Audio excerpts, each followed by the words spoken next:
तो हेलो दोस्तों, स्वागत है आपका संबंध बोधक अव्यय की क्लास में। हमने अव्यय शब्दों में क्रिया विशेषण के विषय में हमने पढ़ लिया था और आज बारी है संबंध बोधक अव्यय की। तो संबंध बोधक को हम समझने का प्रयास करते हैं। तो संबंध बोधक जैसा हमें संबंध दिख रहा है कि इसका मतलब होता है रिलेशन, और बोधक का मतलब होता है बोध कराने वाला, बोध कराने वाला, या जो हमें ये बताता है कि इनमें आपस में रिलेशन है, कोई संबंध है। तो उन शब्दों को हम संबंध बोधक अव्यय के नाम से जानते हैं। अगर इसकी मैं परिभाषा की बात करूंगा तो जो शब्द संज्ञा या सर्वनाम शब्दों का संबंध आपस में या वाक्य के अन्य भाग से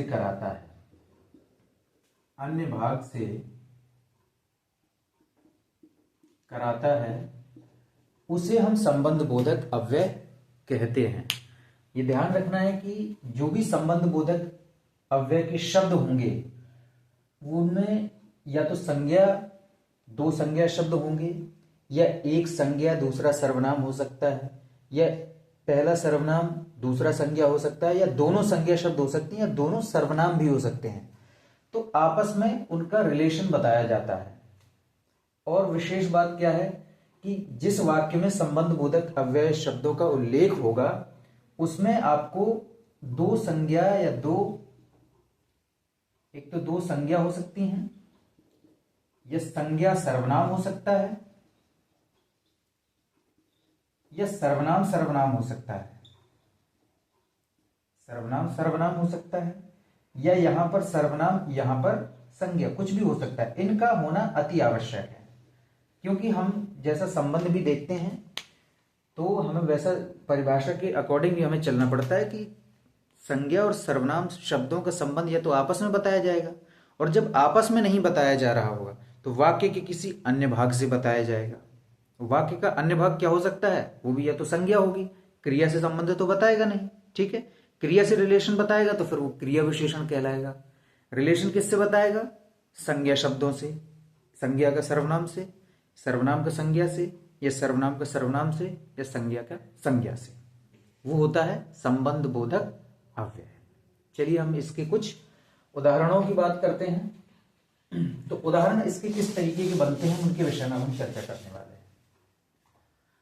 उदाहरण बनते हैं, जैसे मैंने कहा, मेरे घर के सामने मंदिर है। मेरे घर के सामने मंदिर है। दूसरा मैंने लिखा, वह मेरे बिना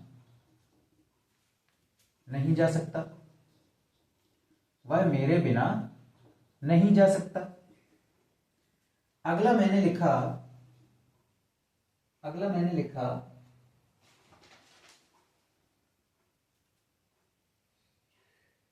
राधा के विषय में बात करना ठीक नहीं है।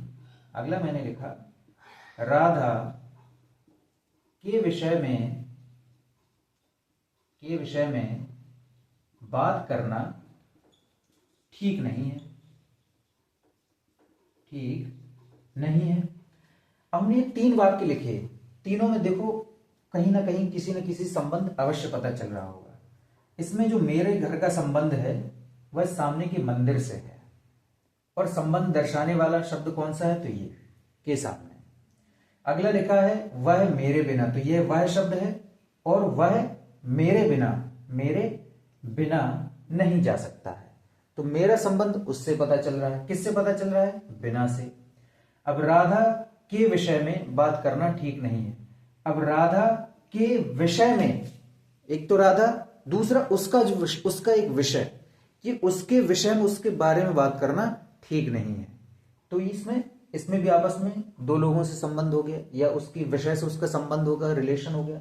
तो इस तरीके के वाक्यों से हमें पता चलता है कि ये जो संबंध बोधक अव्यय हैं वह संज्ञा सर्वनाम का आपस में या संज्ञा संज्ञा या सर्वनाम सर्वनाम से पता चलता है, वो होते हैं संबंध बोधक अव्यय। दूसरी चीज, अगर क्रिया से कोई संबंध बताया जा रहा होगा तो फिर वह क्रिया विशेषण कहलाएगा। क्रिया के अगर पहले कोई अव्यय शब्द होगा तब वह क्रिया विशेषण अव्यय होगा, फिर वो संबंध बोधक अव्यय नहीं कहला सकता है। इसमें और इसको बारीकी से समझने के लिए, अब क्योंकि जैसे वह उत्तर दिशा की ओर जा रहा है, तो वह उत्तर दिशा की ओर जा रहा है।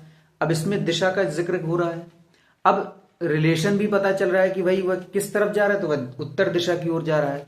अब वो दिशा एक तो स्थान में भी आ रही है कि भाई वो कहाँ जा रहा है, तो स्थान में जा रहा है, उत्तर की दिशा में जा रहा है, संबंध भी बताया जा रहा है। तो यहां थोड़ा सा डाउट होता है, कंफ्यूजिंग होता है कि भाई हम किस अव्यय शब्द को हम इंडिकेट करें या किस अव्यय शब्द को हम माने, तो उसको भी हम यहां पर समझ लेते हैं। तो हम उनके विषय में भी चर्चा कर लेते हैं।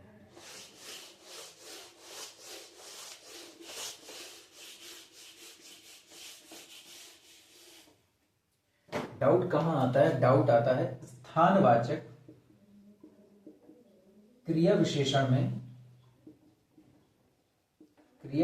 में और संबंध बोधक अव्यय शब्दों में, संबंध बोधक अव्यय शब्दों में जो स्थान बताते हैं, जो स्थान का जिक्र करते हैं, तो इनके विषय में हम थोड़ी सी चर्चा करने वाले हैं। सबसे पहली बात तो जो स्थानवाचक क्रिया विशेषण होंगे वह क्रिया के जस्ट पहले होंगे, तो वो क्या कहलाएंगे? आपके क्रिया विशेषण स्थानवाचक कहलाएंगे। और इसमें जो शब्द होंगे वो संज्ञा या सर्वनाम के मध्य में होंगे, संज्ञा सर्वनाम के मध्य में होंगे या सर्वनाम संज्ञा के मध्य में होंगे या संज्ञा संज्ञा के मध्य में होंगे, ठीक है। और इनमें ये शब्द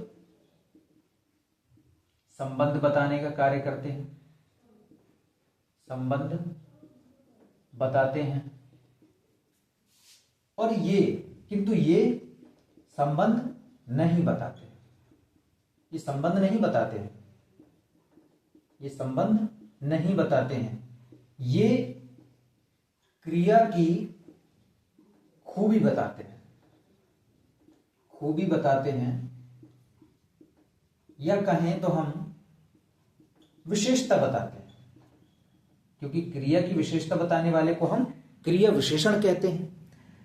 वाक्यों में क्या अंतर होगा? जो हम स्थानवाचक क्रिया विशेषण के वाक्य लिखेंगे, हम लिखेंगे वह दाईं दिशा में जा रहा है, जा रहा है। अब यहां जाने का काम किस तरफ हो रहा है? तो दाईं दिशा में हो रहा है। तो वह कहां जा रहा है? दाईं दिशा में जा रहा है। अब देखो क्रिया के जस्ट पहले इसका जिक्र है और यहां पर केवल वह लिखा है जो कि सर्वनाम है, और दूसरा कहीं भी यहां पर कोई भी ना तो संज्ञा शब्द दी गई है ना ही दूसरी संज्ञा शब्द सर्वनाम दिया गया है। तो वह इसमें जो ये जो दाईं शब्द लिखा है यह कौन सा है? तो यह स्थानवाचक क्रिया विशेषण है। वह वहां जा रहा है, वह वहां जा रहा है। अब इसमें वह भी लिखा है, ठीक है, वह लिखा है, लेकिन दूसरा कोई संज्ञा शब्द नहीं है, ना तो दूसरा सर्वनाम शब्द है, और क्रिया के जस्ट पहले ये शब्द लिखा गया है। जब क्रिया के जस्ट पहले है तो क्रिया को क्वालिफाई करना इसका काम है। जब क्रिया के विषय में बताएगा तो यह क्रिया विशेषण अव्यय कहलाएगा। दूसरी तरफ हम इसके वाक्यों में जिक्र करेंगे तो मेरे घर के सामने मंदिर है, मैंने लिखा था, मेरे घर के सामने मंदिर है। अब यहां पर क्या है?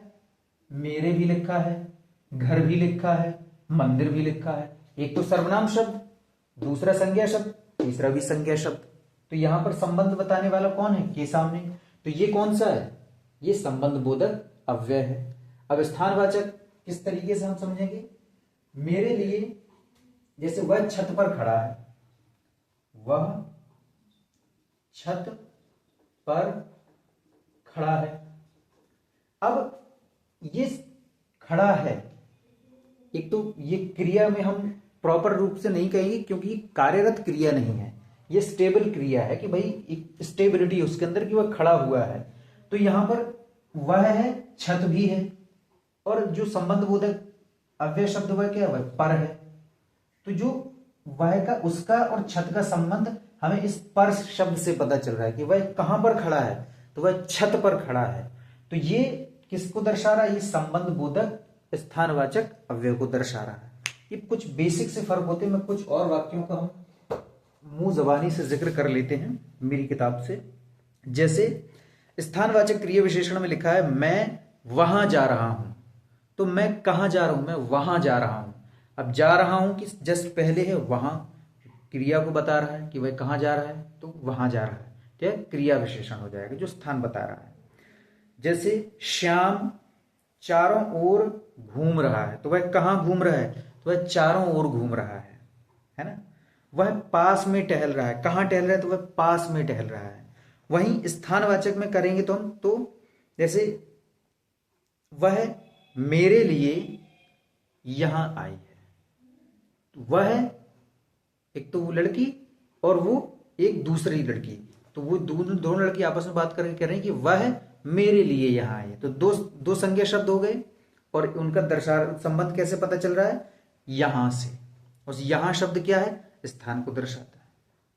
तो ये इनमें कुछ बेसिक रिलेशन होते हैं दोनों के आपस में संबंध में। तो मिलते हैं अगली क्लास में, जिसमें हम समुच्चय बोधक अव्यय का जिक्र करेंगे। समुच्चय बोधक, समुच्चय का अर्थ होता है समूह। तो जो समूह का बोध कराते हैं, दो वाक्यों का समूह का बोध कराएंगे, तो उनको हम समुच्चय बोधक अव्यय के नाम से जानते हैं। ठीक है, तो मिलते हैं अगली क्लास में। तब तक बने रहें, देखते रहें। धन्यवाद।